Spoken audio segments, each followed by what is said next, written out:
The Mafia boss came for my sister's debt. He looked at me and said, "I'll take you instead." The night everything changed.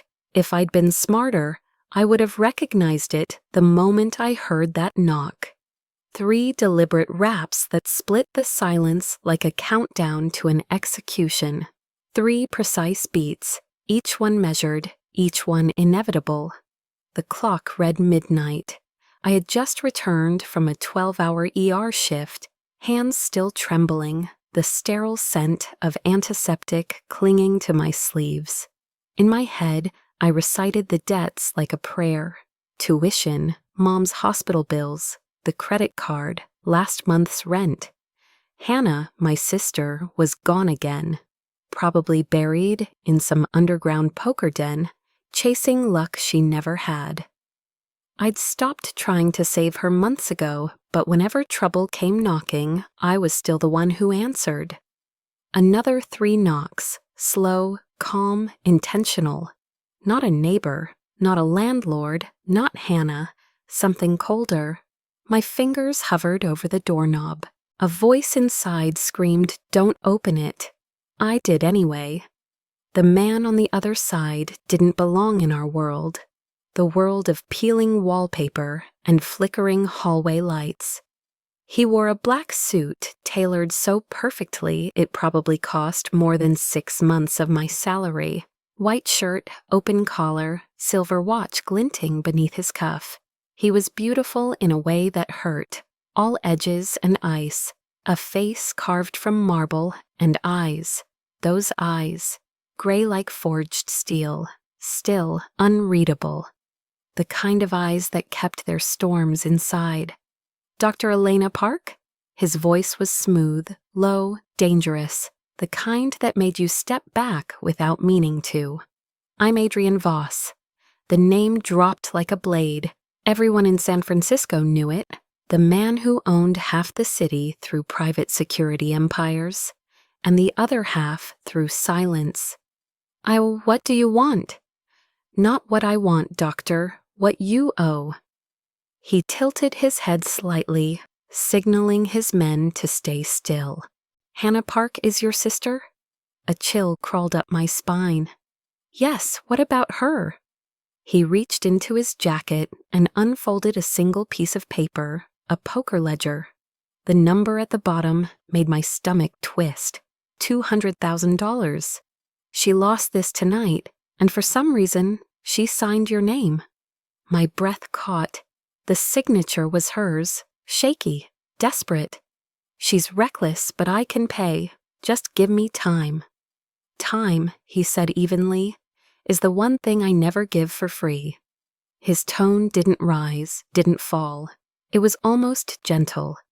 "You have 72 hours. After that, I take something else, something of equal value." "Equal value?" His gray eyes fixed on me. "Something that beats." Silence swallowed the room. I could hear the clock ticking, my own pulse hammering beneath my ribs. "You can't do that. There are laws." A faint smirk ghosted his lips, not amused, just certain. "This is the law, Dr. Park. At least, the only one that matters in the world your sister chose." He stepped closer, close enough that I could smell him. Cedarwood and danger. "So," he murmured, "will you let me in? Or should we continue this conversation in the hall, where your neighbors can hear every word?" I should have slammed the door. I should have screamed or called the police. But somewhere deep inside, I knew it wouldn't matter. I stepped back. He entered, moving with the quiet confidence of someone who'd never been told no. His men stayed outside, silent sentinels. My tiny living room shrank beneath his presence. He didn't sit, didn't touch anything. Just stood there, surveying. The worn couch, the rickety table, the photo of Hannah and me on the shelf. When his gaze landed on the picture, he spoke softly. "Your sister borrowed from one of my partners 6 months ago.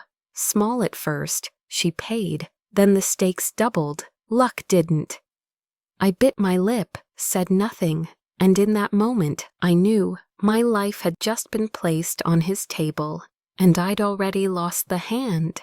I don't know how long I stood there, listening to the clock tick in the silence. Adrian hadn't moved.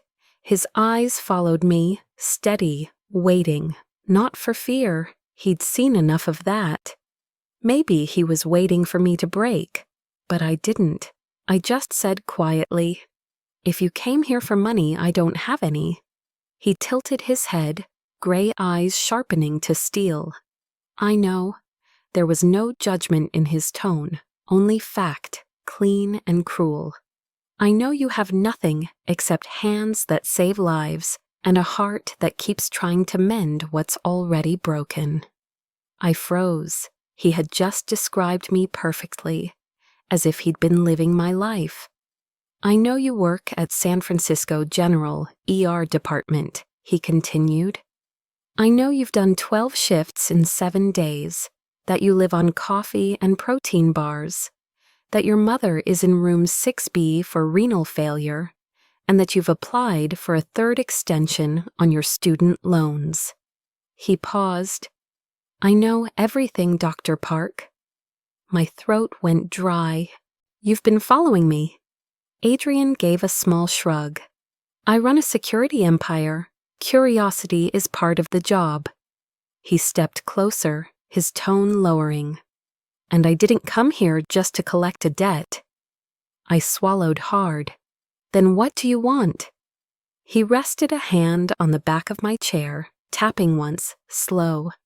When he spoke, his voice was smoother, quieter, but no less commanding.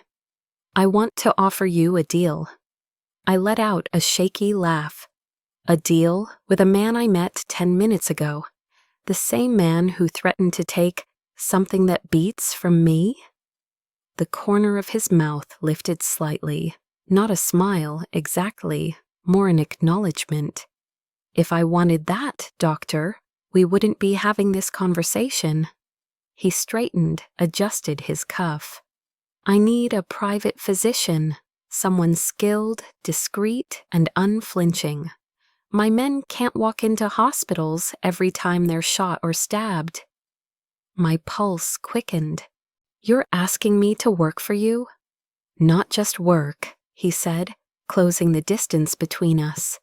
His breath brushed my skin, the scent of cedar and smoke filling the air. You'll be my personal doctor for 18 months, all expenses covered.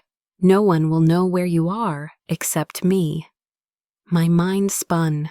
And if I agree, then your sister's debt disappears. So does your mother's. I'll move her to a private facility. And Hannah, she'll go to rehab. No one touches her.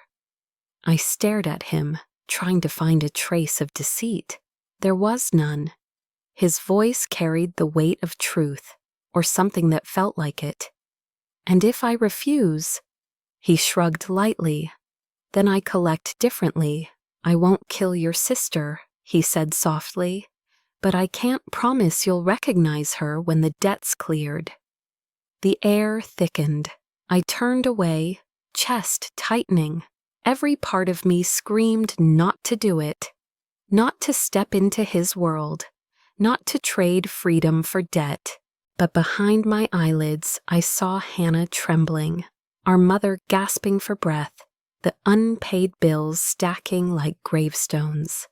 You have 3 minutes, Adrian said, voice calm, almost gentle, a judge reading a sentence. He pulled out a folded document, stamped with the Voss Corp logo, private contract, duration 18 months, absolute confidentiality.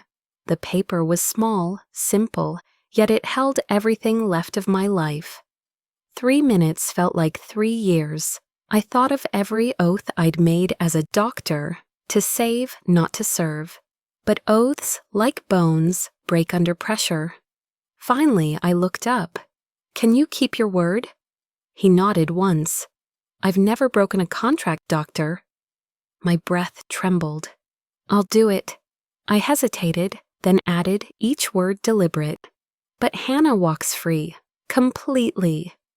Adrian's eyes darkened, like deep water before dawn. That's the only condition I'd accept. He handed me the pen. I signed.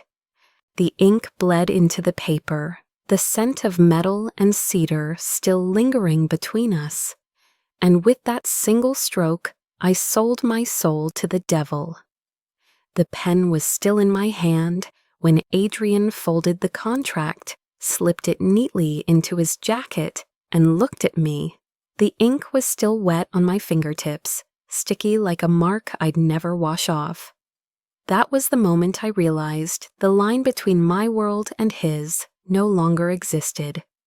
"The car's waiting downstairs, Dr. Park," he said quietly. "Let's go."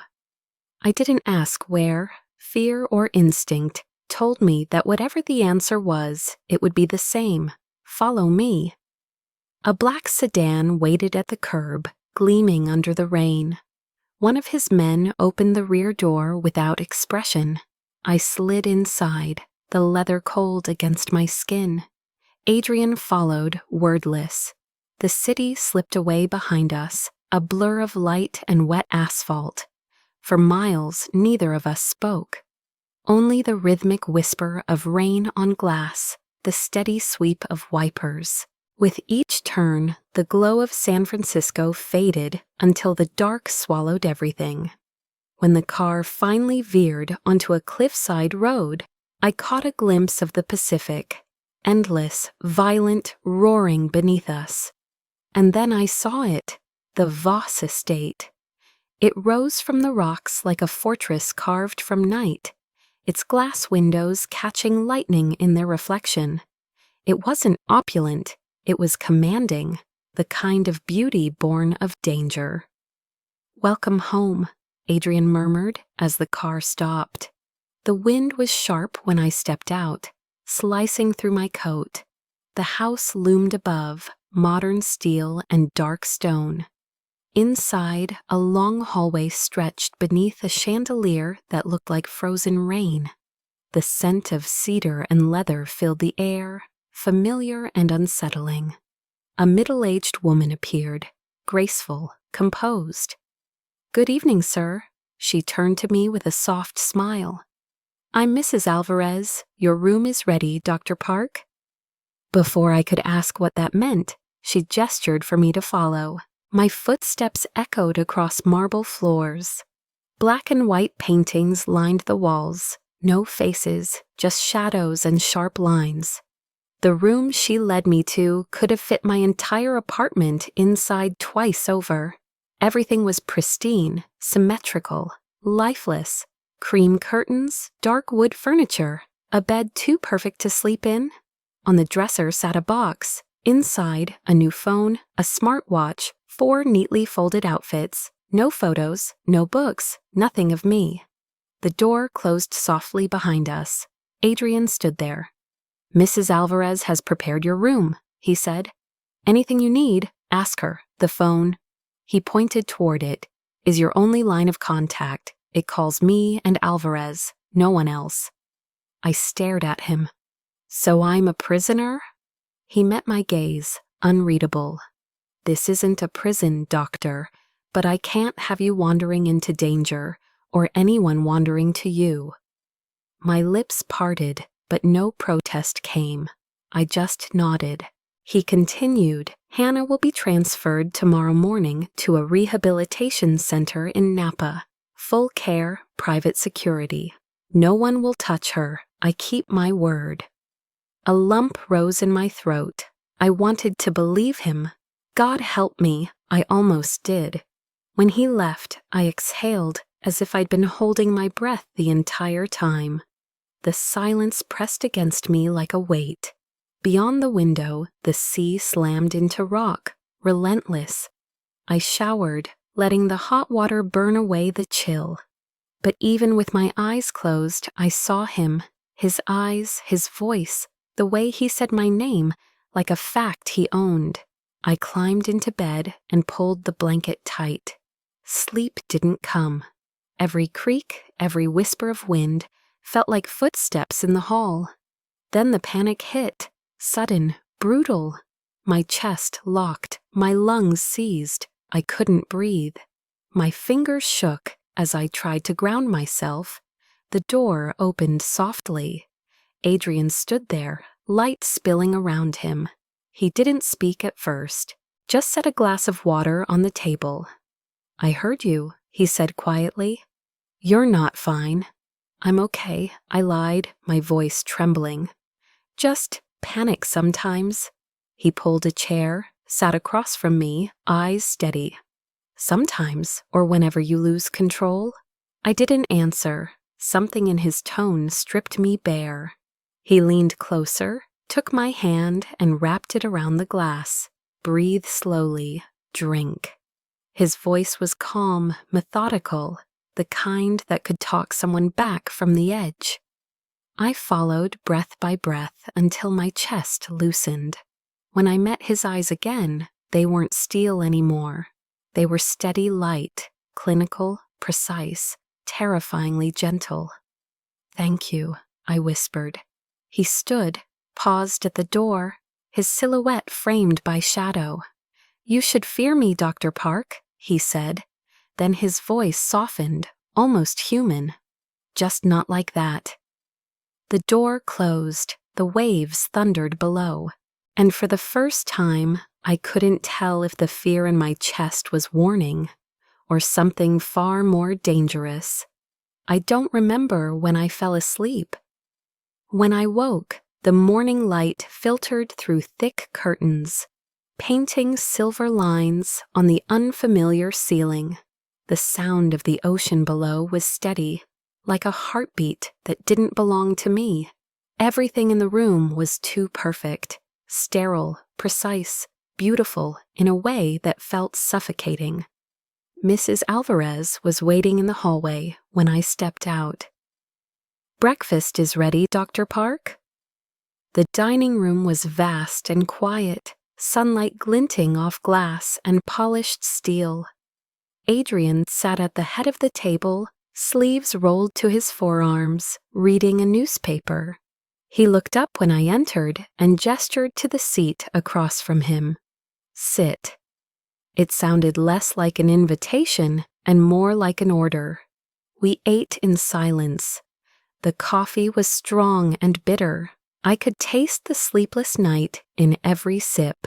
When I set my cup down, Adrian folded his paper and slid a thin file across the table. "This is the official contract," he said. I opened it. 12 pages, dense with small print, and the Voss Corp insignia. The first clause read, "Duration 18 months. The second, Dr. Park will act as personal physician to Mr. Adrian Voss and his associates. The third, absolute confidentiality. Any breach will be considered betrayal. And the last, handwritten, all debts of Hannah Park and medical expenses of Ms. Clara Park are hereby paid in full." My throat tightened. "You actually paid them?" "I don't plan to," he said. "I already did, this morning. Your sister's on her way to Napa." I stared. Why so fast?" "Because I don't like being owed," he said simply, "and because hesitation wastes time." I looked for warmth in his face and found only conviction. "You can read it thoroughly before signing," he added. "Or not, but if you're here, you've already chosen. And if I break the contract?" He gave a quiet laugh, almost kind. "I believe in free will, Doctor. Every choice just comes with a price." His gaze locked on mine. "Do you want to know the price?" I didn't answer. I didn't need to. I signed. This time my hand didn't shake. When the ink dried, he folded the papers, tucked them away, and came closer, stopping within inches. "There are rules," he said. "No one touches you unless I allow it. You don't leave the property without escort, and when I call, you come. No delay. You control everything, don't you?" A faint smile ghosted across his lips. "Control keeps me alive." His eyes dropped to my wrist, where the ink still marked my skin.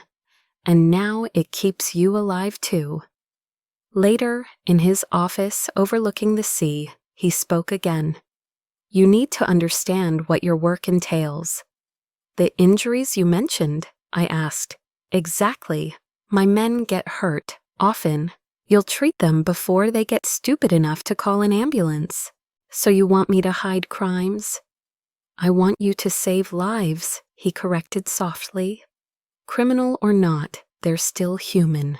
You're still a doctor, aren't you?" The words cut deeper than I expected. He reached into a drawer, pulled out a small steel box, and placed it on the desk. Inside was a surgical scalpel engraved with my initials, E. Park. "Your instrument," he said. "Custom made." I took it. The metal was cold, heavy, perfect. I couldn't tell if it was a gift or a shackle. That afternoon, I stepped onto the balcony overlooking the cliffs. The wind whipped my hair, the scent of salt sharp in my throat. Below, the gates stood closed, guards at their posts. There was no way out, only in. I understood why people called places like this the Wolf's Den. Not because of darkness, but because it taught you how easily you could forget freedom. When I turned, Adrian was at the doorway, hands in his pockets. "Beautiful, isn't it?" "Beautiful," I said, "but cold. You'll get used to it." He took a slow step forward, voice low and steady, like the sea beneath us. "Don't fear this place, Elena." He paused, eyes catching mine, a flicker of something unreadable beneath the calm. "Fear me, but not like that." I didn't know what he meant, but in that moment I saw it, a flash of loneliness buried beneath the armor. And the most terrifying thing was that I understood it. The first few days passed in a tense silence, stretched tight like a string about to snap. I lived in the mansion like a shadow, only seeing Adrian when he required it. Sometimes I could hear his voice through the closed office door, low, clipped, and sharp enough to silence anyone on the other end. I began to understand why the people around him were both loyal and afraid. During the day, I organized medical supplies, checked instruments, and logged the health records of men with no names, the ones he called my team. At night, I lay awake, listening to the waves crash against the cliffs, trying to convince myself that I was still me. Adrian rarely spoke without purpose, but whenever his eyes lingered on me, I felt as though I was being seen through, layer by layer. Beneath that quiet composure, I couldn't tell what he was thinking, only that he always knew everything, even when I was awake or when I was afraid. I thought my days here would be nothing more than routine, medicine, bandages, and the unspoken rules of his world, until one night the phone on my desk vibrated, flashing the 2 words I had learned never to ignore: Adrian Voss. His voice came through, rough and sharp as a blade. "Get dressed, Elena. It's an emergency." No explanation, no time to ask. I grabbed my coat, stuffed my medical kit into a bag, and ran. Outside, the SUV idled in the rain, headlights cutting through the fog. Adrian sat in the front seat, eyes fixed on the road. He didn't look back when I climbed in. "What happened?" I asked. "Warehouse 3, he said. Nothing more. The car sped through the sleeping city, tires slicing the wet asphalt. Adrian listened to a stream of voices through an earpiece, terse, panicked. 2 unconscious, heavy bleeding, smoke everywhere. When we stopped, the stench hit first. Smoke, fuel, blood, burned metal. Half the warehouse had collapsed. Flames licked the wreckage, and men shouted into the dark. Adrian stepped out, his voice cutting clean through the chaos. "Clear the area, let the doctor through." No hesitation, even through fear, his men obeyed. I dropped to my knees beside the first body, a man with a metal shard buried deep in his abdomen, blood pooling fast. Another groaned nearby, his leg twisted unnaturally. A third lay still, pupils blown. "Get me saline, bandages, anything clean," I barked, hands already moving. No hospital lights, no sterile air, just concrete, slick with blood and the echo of pain. I pressed hard against the wound, searching for the artery, clamped it shut. The smell of iron filled my mouth. Adrian stood a few meters away, motionless, watching. I could feel his eyes on me, cold, calculating, yet focused in a way that made the world narrow down to my shaking hands and the sound of dripping blood. "Hold this," I told one of the men, guiding his hands over the wound. Then I moved to the next, femoral bleed, severe. "Pressure now." To my right, another man gasped, chest collapsing with each breath. Pneumothorax. I grabbed a plastic IV tube, cut it clean, and slid it between his ribs. No anesthesia, no time. He screamed, then inhaled sharply, breath returning, slow but steady. "He's alive," I whispered, maybe to myself. A muffled explosion echoed somewhere behind us. Dust rained down from the broken ceiling. I ducked low, shielding the man under me. When I looked up, Adrian hadn't moved. He stood in the haze, his expression unreadable, like he was measuring something deeper than loss. "Over here," someone shouted. A man on the ground, skull split, no pulse. I started compressions, 5, 10, 15, nothing. I kept going until my arms burned, then stopped. "He's gone," I said softly. Silence, the kind that hums after chaos. I pulled a tarp over him, my gloves slick with dried blood. When I finally straightened, every inch of me was stained red. I looked around, 4 alive, 1 dead. The numbers felt both victory and defeat. Adrian came closer, voice low. "1 lost, 4 saved," I nodded. "I did everything I could." "I know." He surveyed the wreckage, the bodies, the fire, the men loading survivors into trucks. Then his eyes returned to me. "Are you afraid?" "Yes," I admitted, "but not of the blood." He said nothing, only gave a single nod before turning away. The ride back was silent. Smoke clung to my hair, my hands, the inside of my lungs. When I reached my room, dawn was breaking, pale light bleeding into the sea. I showered, but the smell of blood refused to leave.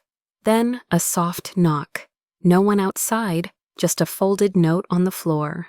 I picked it up. Adrian's handwriting, neat, restrained. "You did well. Rest." 4 words. And yet my pulse quickened. I didn't know why. Fear, maybe. Or something far more dangerous that I wasn't ready to name. I didn't sleep after the night at the warehouse. The image of blood spreading across the concrete clung to me, the metallic tang still lingering in my breath. But what truly kept me awake wasn't the screaming. It was the way Adrian looked at me that night. Calm, cold. And somewhere deep beneath, something else, trust maybe. 2 days later, he knocked on my door without warning. The same perfect black suit, the same silver gray tie, the same cedar scent that now felt like a warning. "You're coming with me tonight," he said. "Where?" "Dinner. With the Navarro organization."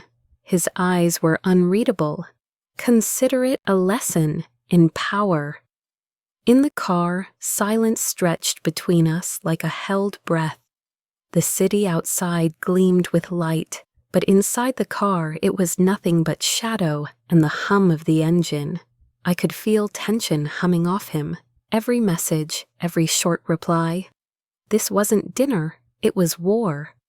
The Navarro mansion glowed gold under chandeliers and marble. The air smelled of cigar smoke and money. When Adrian entered, heads turned. The man at the table, silver-haired, sharp-eyed, stood, smiling thinly. "Adrian Voss, I didn't think you'd bring company." Adrian's hand settled on my back, warm and possessive. "Elena Park," he said evenly, "my companion." The word dropped like a blade. Every gaze flicked toward me, assessing, calculating. Adrian pulled out a chair for me, and I realized he wasn't making introductions. He was sending a message. I wasn't an outsider, I was his. Dinner began, red wine gleaming like blood in crystal glasses. Navarro spoke of opportunities, but what I heard was greed and fear. His eldest son overcompensated with arrogance. His youngest stayed quiet, but his clenched jaw betrayed barely contained resentment. Adrian said little, but every word was deliberate, heavy. He didn't threaten, he didn't need to. His silence was a weapon. But I could feel the undercurrent. Navarro was testing him, and I suspected I was part of that test. "Your companion seems perceptive," Navarro said smoothly. "What field are you in, Dr. Park?" His tone was honeyed, his eyes razor sharp. I smiled. "I fix what others are too afraid to touch." Silence. Then Adrian chuckled, lifting his glass. "She's very good at it, even with me sometimes." A subtle warning veiled in charm. Navarro understood. They all did. By the time dessert arrived, no one mentioned business again. But I knew Adrian had won, not by force, but by presence, by making them believe he wasn't alone, that he had something they couldn't touch, loyalty. Outside, the night air bit cold. We walked to the car, the world hushed around us. "You realize," Adrian said as we got in, "you scared them tonight." I didn't say a word. "Exactly," he replied. "That kind of silence is more dangerous than a gun." I didn't know if I should feel proud or afraid. He studied me for a long time until I looked away. The air between us thickened, humming with tension. "Thank you," he said finally. "You read them perfectly." "I just noticed things." "No, you made them believe I can't afford to lose you." Before I could respond, he leaned in, a fleeting touch, lips brushing my cheek, quick but burning. The car crossed the bridge, city lights flickering against the glass. I looked out, then back, and found his gaze already on me. The space between us felt charged, dangerous.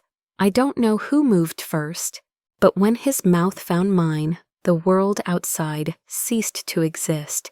The kiss was brief, restrained, yet it carried every word we hadn't dared to speak. When we pulled apart, my breath came uneven. His didn't. He smiled, rare, real. "That," he murmured, voice low and rough, "was tonight's final lesson." I whispered, "What lesson?" He leaned back, eyes still locked on mine. "Power," he said softly, "isn't fear, it's when no one can look away from you." After the dinner at Navarro's, everything between Adrian and me shifted. Not openly, not spoken, just a subtle current I could feel in every breath. He never mentioned the kiss, never avoided it either. But his eyes, when they found mine, lingered longer, darker, heavy with something unnamed. The days grew busier. Adrian disappeared most mornings, leaving a string of unanswered calls and cryptic orders. I saw him only at night, sometimes with a cut on his shoulder, sometimes standing in silence as I organized the medical kits. One night I was stitching a wound on his arm. The white light traced the hard lines of his muscles, the steady rise and fall of his chest. My hands trembled slightly when the needle pierced his skin. He noticed. "Strange," he murmured. "You can slice into my flesh without flinching, but if I look at you long enough, you lose focus." "I'm just tired," I said, avoiding his gaze. "No," he replied quietly. You're afraid of something, but not me. I said nothing, yet when I tied the last knot, I was certain he could hear my heartbeat. His voice dropped lower, close enough that I felt it against my skin. You should learn to touch without fear, Elena. In my world, hesitation kills. I turned away, but his words stayed long after he left, because he was right, and because he hadn't been talking only about medicine. A week later, he brought me to a safe house on the outskirts of the city, an abandoned warehouse converted into a command post. Someone's hurt, he said. I need you. The smell hit first, blood and gunpowder. A man lay on the floor, shoulder shredded by a bullet. I knelt beside him, scanning the wound. Adrian's voice cut through the noise. Lock the doors, no one comes in. I cut away the fabric, pressed gauze hard against the wound, started an IV. The man moaned, slipping in and out of consciousness. I gripped his hand. Stay with me, I've got you. Adrian crouched beside me, handing me the surgical clamp. Can you handle this? I once sutured a heart under sniper fire, I muttered. Don't ask. The needle bit into skin. Blood splattered across my gloves. The light was dim, my vision tunneling. Every sense sharpened. Breath, pulse, the faint echo of waves in the distance. When I finished, the man was alive. Barely. Adrian handed me a towel, his voice low. You saved another one. I looked up. Saving them isn't the problem. It's why they always bleed that scares me. He paused, then said, Because no one in this world is clean. Not even you. The words stung more than I expected. Maybe, I whispered, but I still want to believe there's something worth saving. He stepped closer, his hand brushing my wrist, the first real touch, deliberate, unguarded. There is, he said softly, and sometimes it's the one person who makes you forget every rule you've ever made. My pulse spiked. I pulled back, but he didn't move. The space between us tightened, filled with heat and something far more dangerous. Why me? I asked, barely audible. Because you see me, he said. Not like they do. Not like anyone ever has.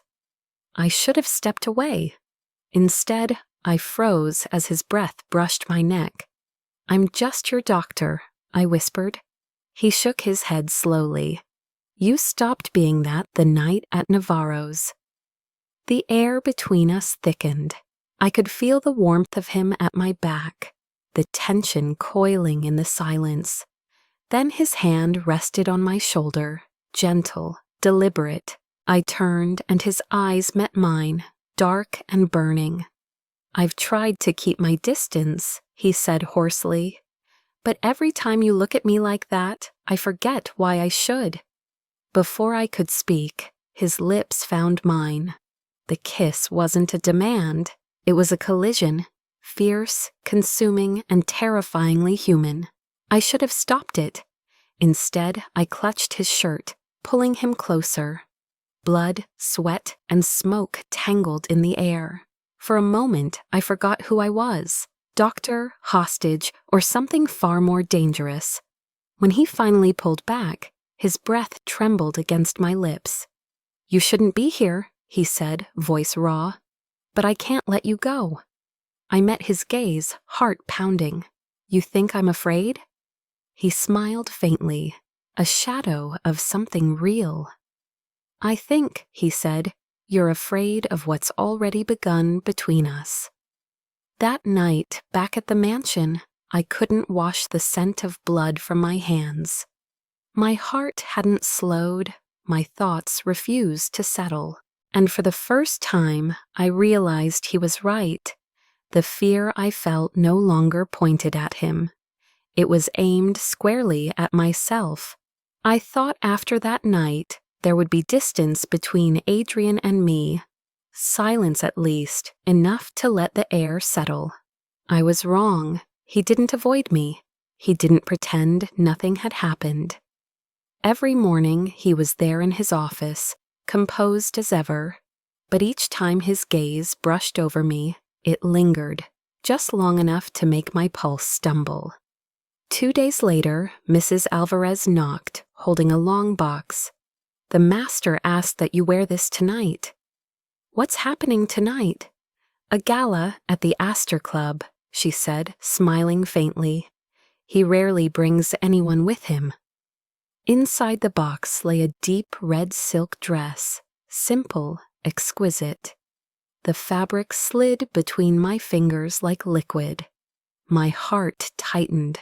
I wasn't sure if it was fear or anticipation. When I came downstairs, Adrian was waiting. Black suit, silver tie, hands in pockets, power in every inch of stillness.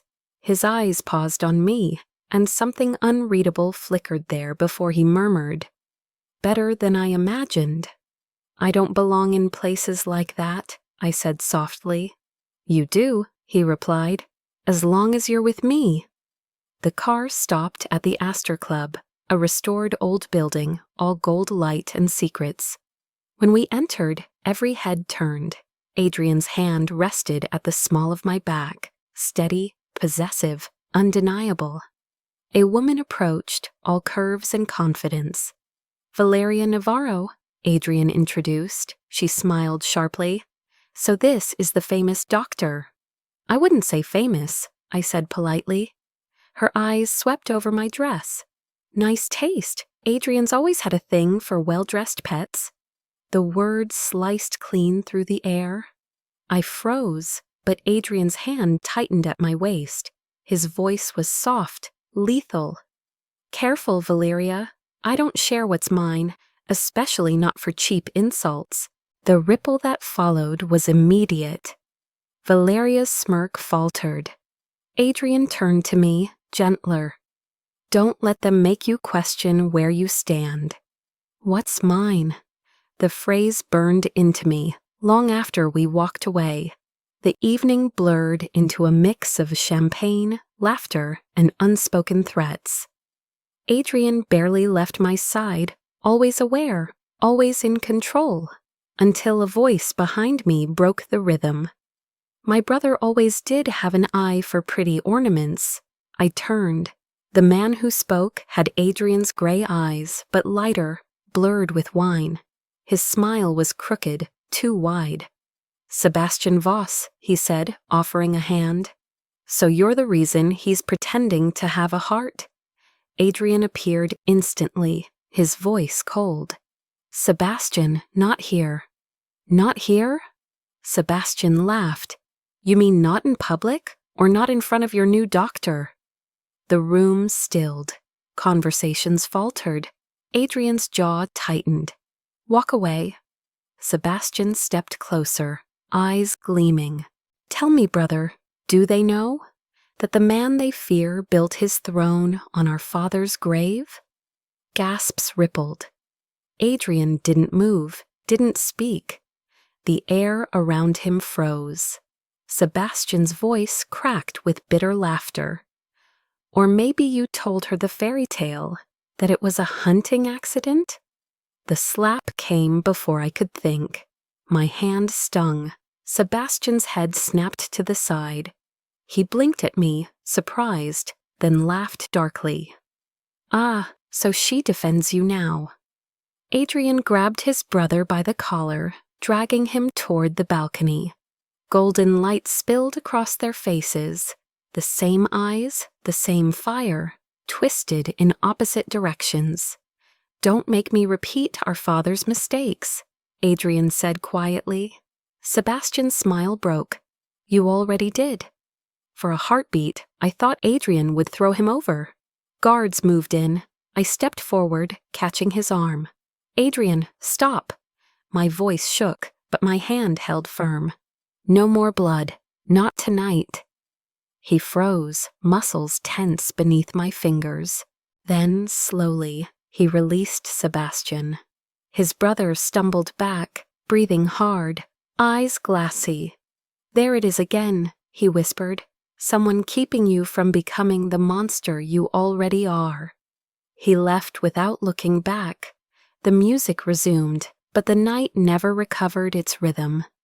Adrian stood at the edge of the balcony, staring into the dark. Wind tangled my hair as I joined him. "I didn't kill him," he said at last, voice raw. "But I let it happen, and sometimes that feels the same." I looked at him, not the legend, not the name people feared, but the man caught between guilt and survival. And in that moment, I saw it clearly. Adrian and Sebastian weren't enemies. They were two halves of the same wound, bleeding in different directions. After the gala, the mansion sank into silence again. But it wasn't peace, it was the kind of stillness that comes before something breaks. Adrian moved through his days as if nothing had happened, yet his eyes had changed, darker, heavier, and every time they met mine, I saw a flicker of something dangerously close to despair. I must have dozed off near dawn. The fog was thick over the cliffs when the first explosion shattered the glass. The world erupted in gunfire. I bolted upright as alarms wailed and dust rained from the ceiling. The door burst open. Adrian stormed in, gun drawn. "Down!" He grabbed me, pulling me to the floor as bullets tore through the wall. I could feel his heartbeat pounding against my back. "They've found us," he hissed. "Navarro's men." Smoke filled the room. He pulled me up, dragging me down the hall toward the stairs. "Medical room, now!" The noise grew closer, shouting, gunfire, chaos. We were almost at the landing when a shot rang out. Adrian staggered. Blood splattered the wall. I caught him before he fell, dragged him behind a marble column. "Adrian!" My hands pressed hard on his shoulder. "You're bleeding." "I'm fine," he gritted. "Go. I'm not leaving you." I half carried him into the medical room, slammed the door, and locked it. "Sit." He obeyed, jaw tight, blood soaking through his shirt. I cut the fabric, hands trembling only for a moment. The bullet had gone clean through. I could fix this if I moved fast. "I have to remove it," I said, voice low. "No anesthetic." He looked at me, pale but steady. "I trust you." I dug the clamp into the wound, feeling the slick warmth of blood. He clenched the table edge, jaw tight, a low groan escaping as I pulled the metal free. The bullet clattered onto the tray.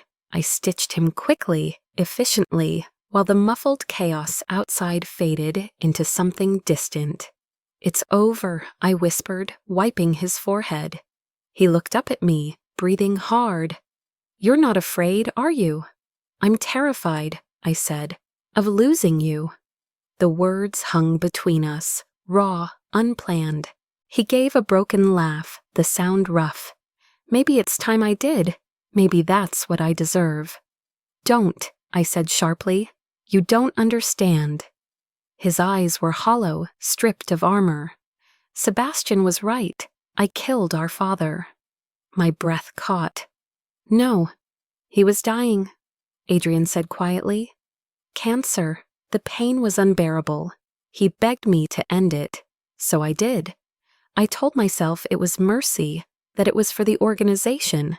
But when I watched him stop breathing, I knew I'd just murdered the last good part of me. He looked away, shoulders shaking once. I moved closer, touched his face. "You didn't kill him out of greed. You did it out of love. That doesn't make you a monster." "Love," he repeated, almost laughing. "It kills faster than any bullet." I didn't think. I just leaned in and kissed him.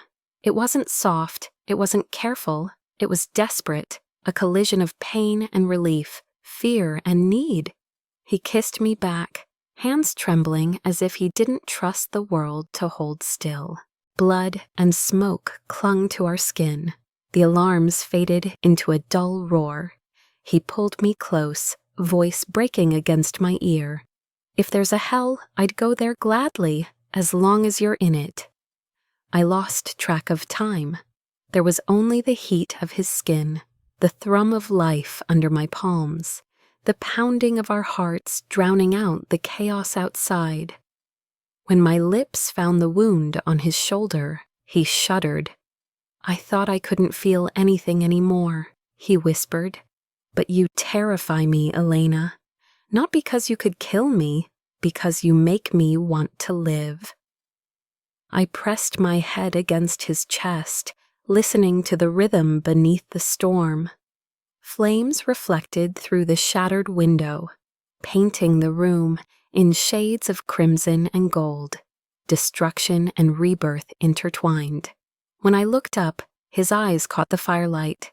He brushed a thumb over my lips, his breath uneven. Tonight, he said softly, the world burns, and for once, I don't want to save it. I didn't answer.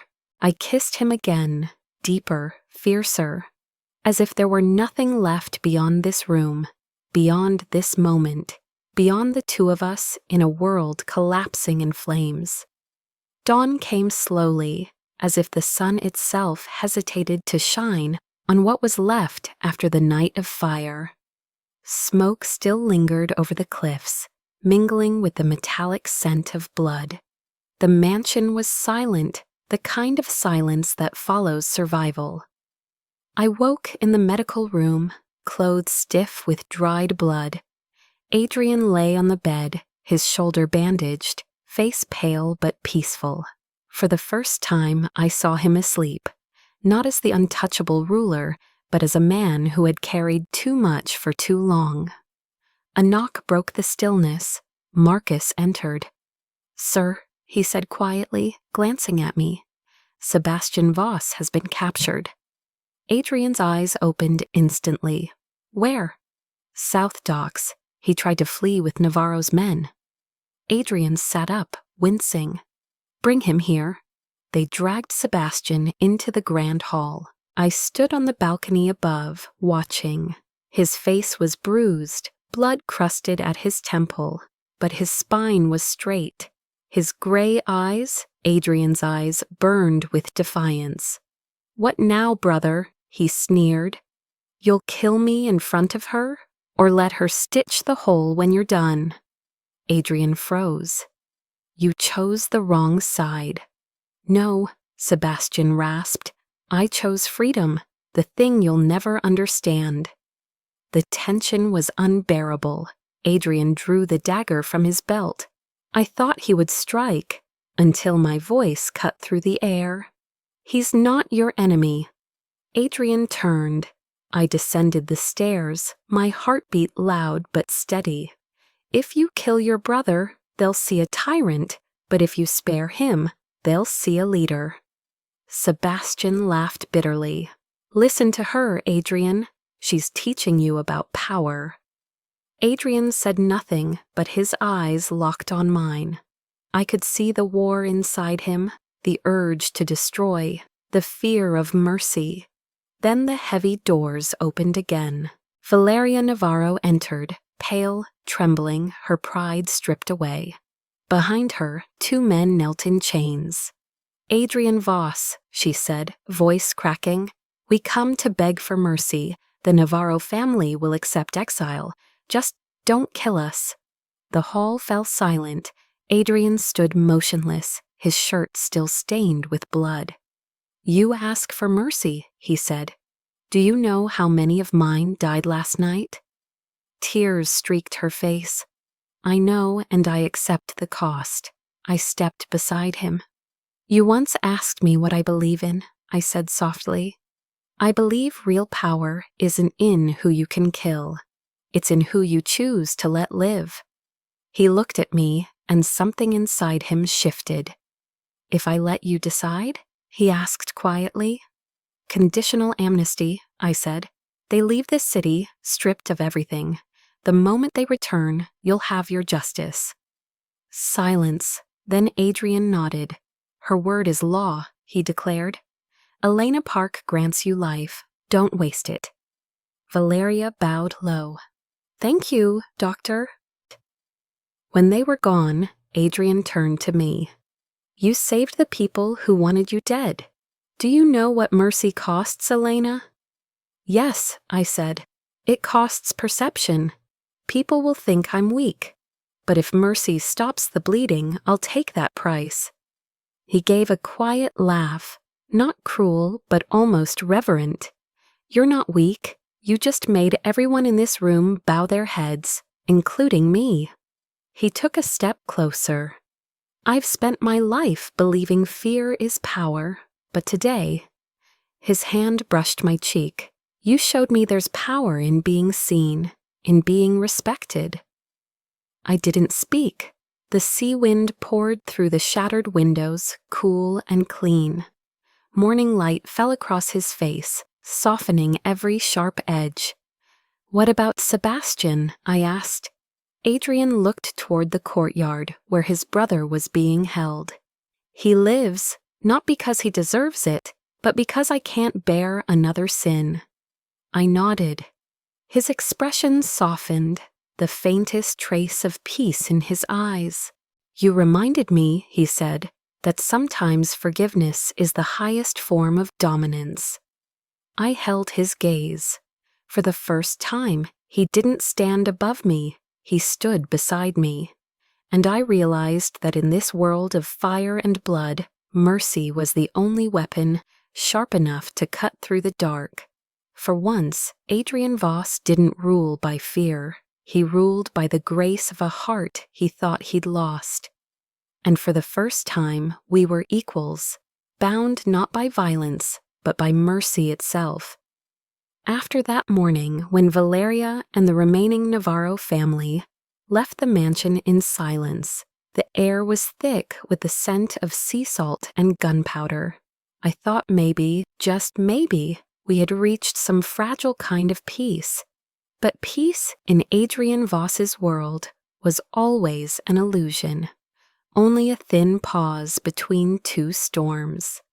And this time, I was no longer the one watching from the sidelines. I had become part of it.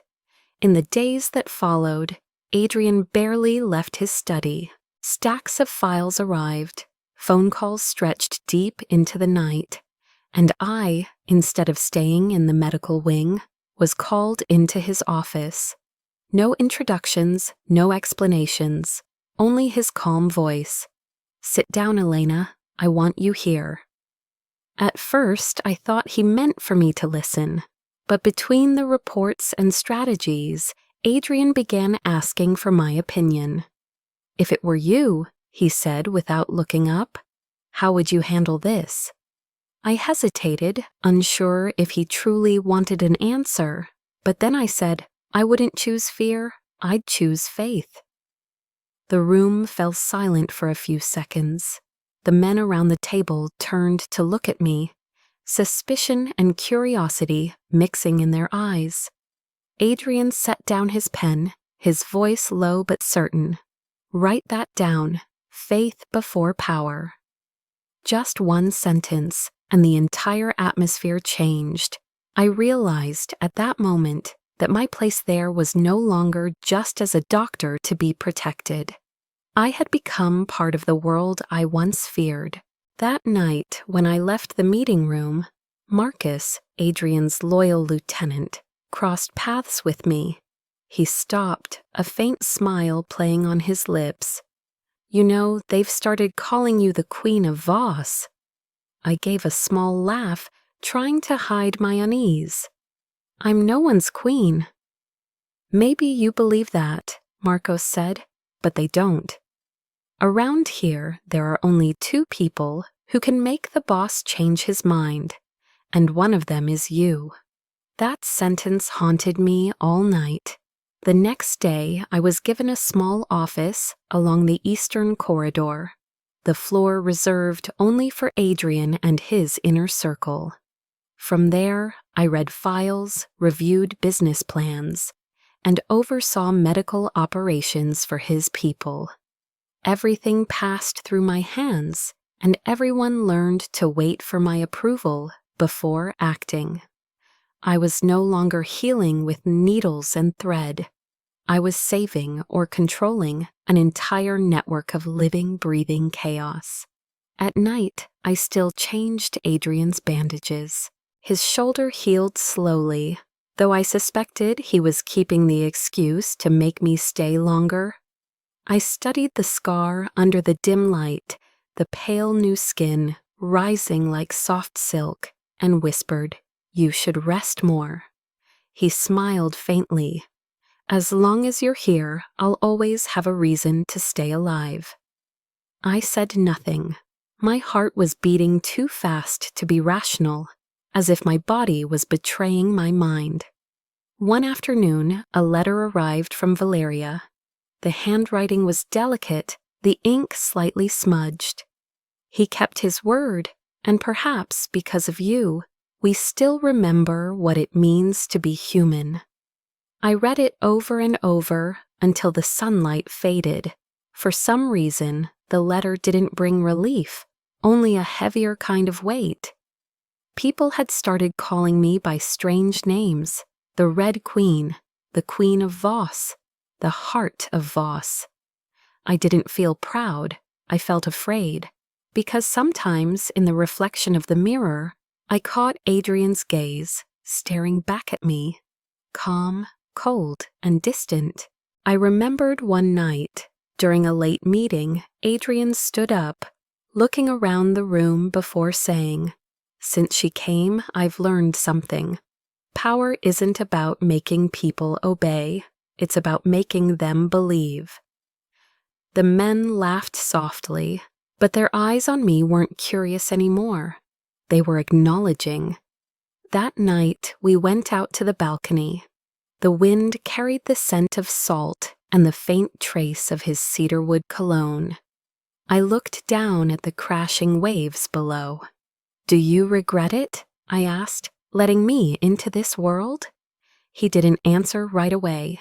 When he did, his voice was roughened by the sea breeze. "No, I used to survive on fear. Now I live on something else. Maybe it's hope, maybe it's you." I turned away, afraid that if I looked any longer, I'd lose control. Hope is dangerous, Adrian. It makes you forget how cruel the world still is. He chuckled softly. "I know what cruelty is. You just made it feel less worth it." I went still. Some of his words touched places I thought had long gone numb. Later that night, back in my room, I looked at myself in the mirror. My eyes were deeper, calmer, and somewhere inside them, a part of me had changed. I was no longer the one saving Adrian. I was standing beside him, helping rebuild a world, in our own way, through blood and mercy alike. Am I saving him or becoming him? The question echoed in my mind again and again, but instead of answering, I smiled faintly, as if accepting both possibilities. The next morning, during a meeting, Adrian looked at me as I presented a plan to reopen the medical foundation, something unheard of within Voss's empire. He nodded and said slowly, "If I'm the one holding the sword, then you're the reason it ever lowers." I looked back at him. "And if I ever lose my compassion, you'll be the one to remind me who I was." He smiled, softer this time. And in that moment, I knew we no longer stood on opposite sides. We were no longer master and subordinate, no longer doctor and criminal. We were two people learning to exist in a shattered world, not through fear, but through fragile faith. And there, with the sea roaring beneath the cliffs, I understood something simple and terrible and beautiful. Sometimes, to change an empire, you don't need power. You just need two people, brave enough to believe that mercy can still conquer blood. The last storm had passed, yet something unspoken still lingered in the air of the Voss estate. Everything seemed calm. Deals were stable, enemies silent, Adrian's men treated me with a quiet respect that mirrored how they treated him. But the calmer things became, the more uneasy I felt, as if an invisible thread was tightening slowly around my heart. One morning, Adrian entered the study where I was reading reports. He wore a white shirt, collar open, no tie, an unguarded look that didn't belong to him. Sunlight spilled through the window, painting his face in shifting shades of light and shadow. He stood there for a moment before saying softly, "Elena, I've been reviewing our contract." I looked up. "What contract?" "The 18-month agreement," he said. "There are 6 months left. When it ends, you'll be free to leave, if that's what you want." I stared at him, searching for a hidden motive, a test, but his eyes held nothing but quiet sincerity. "Free?" I repeated, my voice barely a whisper. "You make it sound like I've been your prisoner." Adrian didn't react. He turned to the window, gazing out at the ocean. "I never chained anyone, Elena, but sometimes people stay because they're too afraid to cut the rope themselves." I smiled faintly, though something in me twisted. "So do you want me to go?" He turned, his eyes meeting mine, steady and heartbreakingly honest. "No, but if I keep you by force, I become everything I've despised." Silence stretched between us. The sound of waves outside filled the room. I closed the file in my hands and said quietly, "Freedom is what I've always wanted, but I didn't think it would come from you." He gave a tired, crooked smile. "You drive me insane, Elena Park, but you also make me want to be a better man. And I can't tell if that's a blessing or a curse." I rose to my feet, crossing the distance between us until I could see the faint tremor in his breath. "Do you know what I feel right now?" He shook his head. "No, but I want to." I inhaled slowly. "I've never liked being kept, Adrian. I've spent my whole life trying to escape. Debt, fear, loss. And then you came along, and suddenly I'm afraid of something new. That if I leave, I'll stop being myself." He looked at me for a long time, the light flickering in his gray eyes. "You love me, don't you?" he asked, without a hint of hesitation. I froze. There was no more room for pretending. I nodded, just once, but enough to make the air tremble around us. "Yes," I whispered. "I love you, but I also love my freedom, and I can't lose both." He stepped closer, his hand lifting my chin gently. "I've never asked anyone to stay," he murmured, "but this time I want to, not because I need you, because with you here, I remember that I can still be good." His eyes, once feared by everyone, now carried something fragile and human. "If you truly want to change," I said softly, "then start by letting me see Hannah. And one more thing, make your business legitimate. I won't love a man who chooses the dark when he can walk in the light." He was silent for a long time. I thought I had gone too far. Then he nodded, eyes never leaving mine. "You can see Hannah, but legalization," he sighed. "You know that's nearly impossible." "Nothing's impossible, Adrian," I said. "You taught me that strength isn't about violence. Now prove it." He laughed quietly, the sound low and real. "You always manage to make me do the things I swore I never would." "Maybe," I said softly, "it's because no one ever truly believed you could." He stepped even closer, his breath warm against my lips. "If I agree," he whispered, "it means I'm putting this entire empire in your hands." I met his gaze. "No, Adrian, it means you're placing your heart there." In that moment, the world between us disappeared. No contracts, no power, no walls. Just two people, equally broken, equally brave. Adrian brushed a strand of hair from my face, his voice barely above a whisper. "Freedom," he said, "is the only gift I can give you without feeling like I've lost something." I smiled, my eyes stinging. "And I choose to stay, not because of a contract, but because I want to see the man you're trying to become." Outside, the sunset spilled across the ocean, flooding the room in a molten red glow. The light reflected in our eyes, 2 shades of gray glimmering with warmth. After that morning, everything began to change. Not suddenly, not loudly, but quietly, like autumn slipping into the light of summer. Adrian began to act, slowly, deliberately, with a kind of purpose I'd never seen before. He didn't announce it, didn't boast. But I knew in the pages of every document he signed at night, entire chapters of his bloody empire were being erased. Each morning I saw him in his office, the soft sunlight falling across new contracts, not for smuggling or laundering, but for legitimate investments. A new company, Voss Protection. I asked him, "Do you really believe you can cleanse it all?" He looked up, smiled faintly, his gray eyes calm. "No, I just want to live long enough to try." I didn't answer. I only watched him sign his name, strong, sharp, the same signature that once ruled with fear. But this time it meant something else. It meant beginning again. My work changed too. I no longer sat through endless tense meetings. Adrian told me, "You've spent enough time mending my world. Now it's time to mend yours."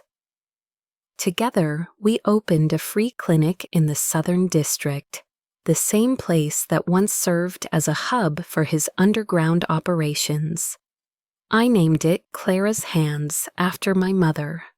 When the wooden sign went up, I stood there staring at it, the sunlight warm on my face, the air smelling of salt and disinfectant. Adrian came up behind me, resting a hand on my shoulder. "You know," he said quietly, "I used to think redemption was weakness, but when I look at you, I think maybe some things can only be saved by kindness." I turned to him, smiling softly. "You don't need to redeem yourself, Adrian. You just need to be a little better than yesterday." He nodded. "I'm trying, because of you." The clinic was small, but always full. I treated children with malnutrition, bandaged workers' wounds, handed out medicine to old women who couldn't afford it. Every time I saw someone smile, I felt something inside me heal too. One afternoon, as I was checking inventory, Marcus appeared with a rare grin. "You have a visitor." Before I could ask, I heard her voice, soft, trembling, achingly familiar. "Ellie." I turned. Hannah stood in the doorway, thinner but healthy, clear-eyed, alive. Gone was the lost, frantic girl I'd spent years trying to save.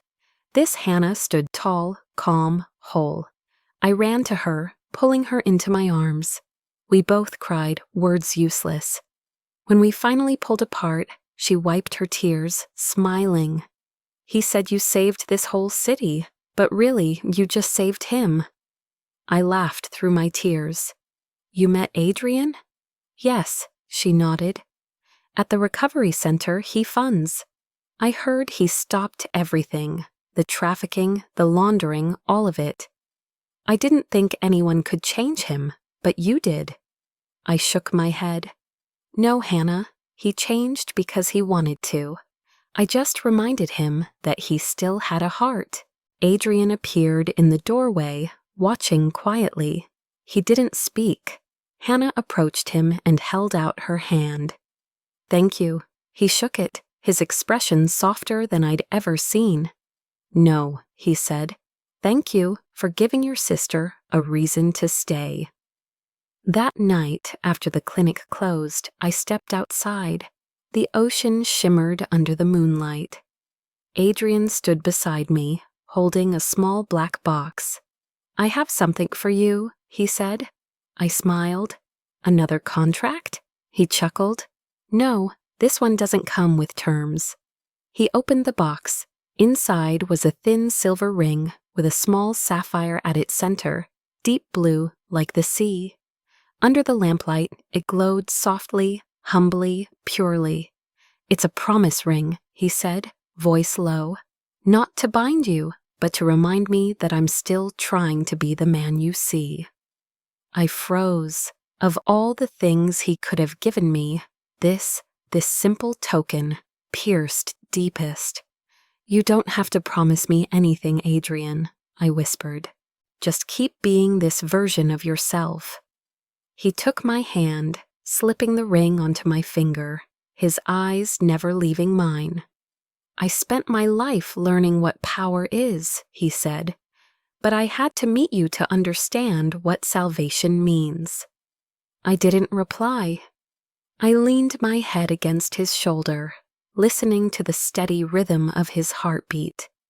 Outside, the wind carried the scent of salt, medicine, and new beginnings.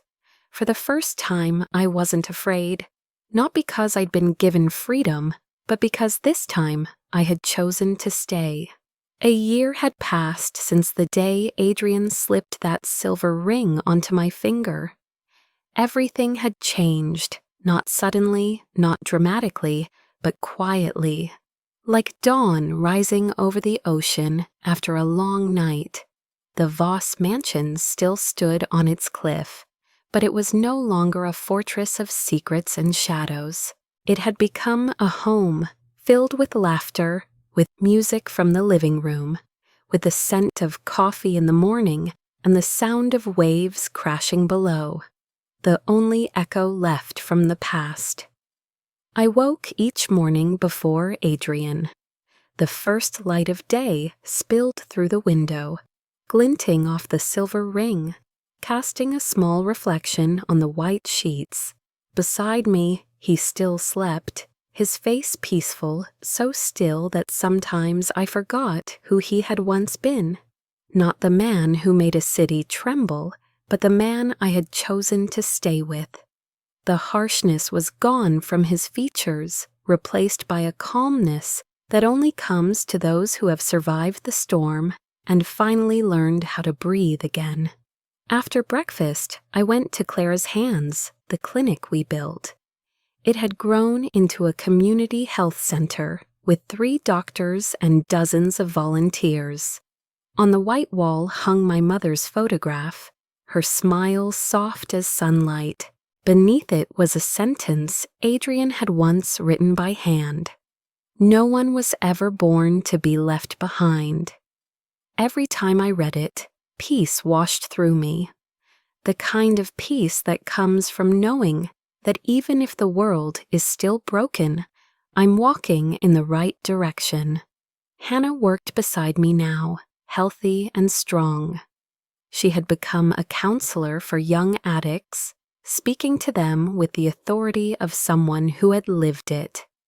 Sometimes I caught her smiling at the patients, a real unguarded smile, free from guilt or fear. Once I asked, "Do you ever regret it all?" She shook her head gently, eyes bright. "If I hadn't made those mistakes, I never would have found you again." I didn't say anything for a while after that. Adrian was still Adrian, but no longer the Voss of the underworld. He now headed Voss Protection, a legitimate security firm that partnered with the government and humanitarian organizations. The name that once inspired fear was now spoken with respect. I sometimes heard whispers in business circles. Voss reinvented himself. He still holds power, but no longer with blood. I only smiled. They didn't know the cost of that transformation. How many battles he'd fought, not against enemies, but against the man he used to be. In the evenings, Adrian often stopped by the clinic, not for inspection, but to bring me coffee or listen to patients' stories.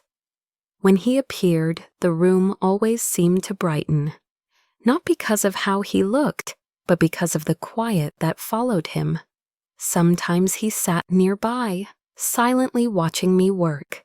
His gaze still carried the old possessiveness, but softer now, as if he was afraid that with one wrong touch, this fragile world might shatter. Once I asked him, "Do you ever think about the old days?" He paused before answering. "I do, not because I miss them, but because if I forget them, I won't know how far I've come." Sebastian still lived in Mexico. Every month he sent Adrian a postcard, one simple line, "I'm alive and I've learned to forgive you." Adrian kept them all in his desk drawer, never replying. Yet every time he read one, I saw his expression soften. The distance between them was no longer hatred, just quiet acceptance, the kind only people who have loved and hurt each other deeply can share. Sometimes we walked along the shore together. Adrian always slowed his pace so I could walk beside him. Once I teased, "You used to walk fast, like you were chasing something." He smiled, taking my hand. "Now I only walk slow enough not to lose you." His voice was light, but it caught in my throat. A year passed. Sometimes I wondered if this happiness was real, or just another calm before the next storm. But then I looked at him, the man who had crawled out of his own darkness, who still carried his shadows but chose to stand in the light. And I knew some things didn't need to be questioned anymore. One warm evening, after Hannah and I closed the clinic, Adrian said, "Tomorrow's the company's 1-year anniversary celebration. They want to honor us, call us an example." I laughed, half teasing, half shy. "A power couple?" He arched an eyebrow, smiling. "I'm the power, you're the light." That night, after everyone had gone, I stepped out onto the balcony. The sea was the same as always, dark, deep, endless. Adrian came up behind me, wrapping his arms around my waist. "I once thought I'd die alone," he said softly, "but now I know redemption isn't about paying for the past. It's about living long enough to do something right." I turned to him, placing my hand on his cheek, looking into the eyes that had once been a storm and were now still as water. "And you did," I whispered. "You saved yourself." He leaned down and kissed me, light as a breath. Far away, the city lights shimmered across the sky, blending with the slow rhythm of the sea. I closed my eyes, feeling his fingers intertwined with mine, warm, steady, alive. They say every soul carries both darkness and light. What matters isn't which one is stronger, but which one we choose to feed. And in that moment, beneath the quiet night and the whispering waves, I knew we had chosen right. Not perfect, not pure, but real. Two people once lost, now walking side by side, not to erase their past, but to prove that love, when it's brave enough, can turn even the deepest wound into something beautiful. Darkness and light no longer stood against each other. They blended, becoming something new, something warm, enduring, and alive, like the very breath of being human. That's how our story ended, not in victory, but in peace.